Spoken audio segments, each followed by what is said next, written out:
This is an excerpt from How to Survive Your MFA Program in Poetry, or How to Write a Poem with a capital P. And this comes near the end. So if the poem's not doing what you originally intended, don't get offended. It's okay, it can just be about having fun, so if you're stuck, make it so the words on the page not merely hum, but sing. If anything to make it work, sometimes love really is all you need. Trust me. L-O-V-E. L is for the length of your life. O is open up your reader's eyes. V is very word choice. Each one affects your writer's voice. E is experience. Please give the readers one they'll never forget. And perhaps, most importantly, think of poetry like life. When you get to the end of it, ask yourself, have you earned it? Patrick would never say the word love. So when he volunteers to read the poem that day, he does so only on the condition that he doesn't have to say that word. So he reads, and when he gets to that word, he stops, looks at me, and waits for me to say it, love, before continuing on. So it sounds a little something like this. The saddest thing in the world has got to be when you love someone unable to provide the love and support you need. And I do it like this, dramatically shouting, perhaps to make my students laugh as I fill in the gaps. You see, Patrick, he's one of the most talented students I've ever had. He scores his pain beautifully on the page like he's constructing arias for operas. With poetry, Patrick makes sense of things. His remembering, like his mother's drinking, her suicide attempts driving off a cliff with him at her side. After all, what kind of mother would want to leave her child behind? In another piece, Patrick calls himself a bird without wings. After class, he apologizes for always writing sad things, but he can't help it. The teacher in me tries to create reinforcing messages, like sometimes it's the sad things we need to write in order to release, let go, break down, and cry. I tell him maybe try to incorporate music. I know it lifts me. His response, but Miss Tanaya, I don't think I can sing. I say, baby, it doesn't matter whether you're on or off key, it's about honoring and using your voice. His song of choice, I believe I can fly. The next day, he riffs between verses. I used to think that I could not go on, and life was nothing but an awful song. And he hits every note. And at the back of his throat, I can hear past anger turn into harmonious hope. And though he won't speak it, he sings it.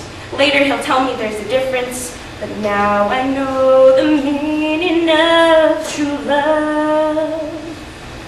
Performing his piece inspires the quiet. This other girl who sits in the back of class raises her hand, says she's a flightless bird too.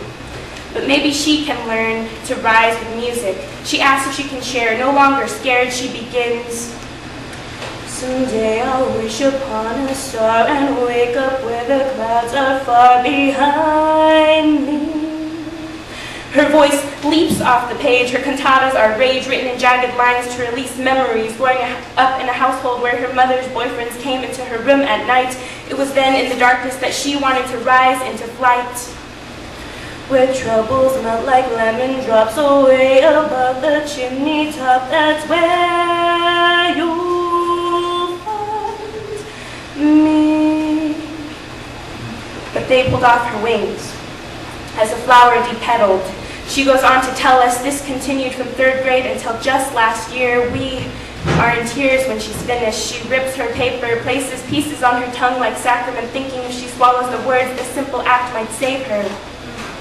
I sit beside her, put a piece in my mouth too. I want her, them, the class to know that you don't have to eat your rage, pain, and sadness alone.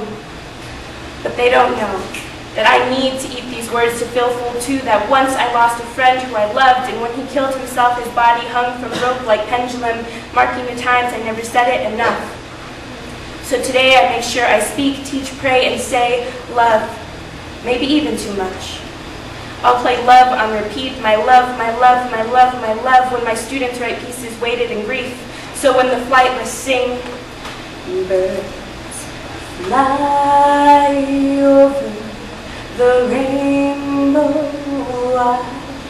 then why can't we share an experience? The class joins in, puts her pieces of paper in their mouths too, though thick and tough, we can still dissolve the heaviest ink, turn her words into notes, together we can form chords, create a common chorus.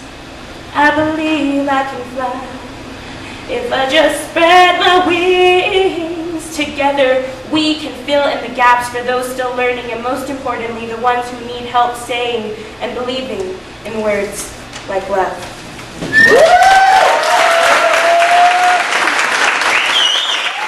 It's called I Was Here.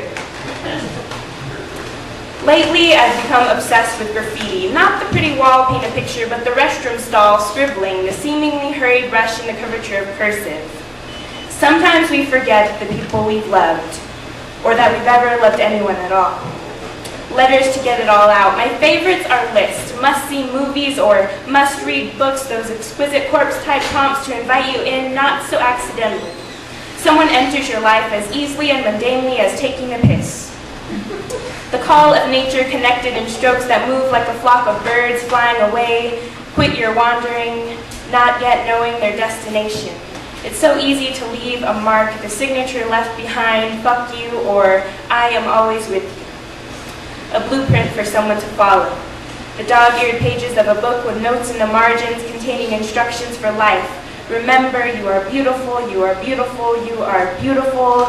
Glimpses can be found in the dirtiest places, just like that, out of all the restrooms and all the bars in all the world, you encounter an anonymous passerby with nothing more than written words about how to not fuck up.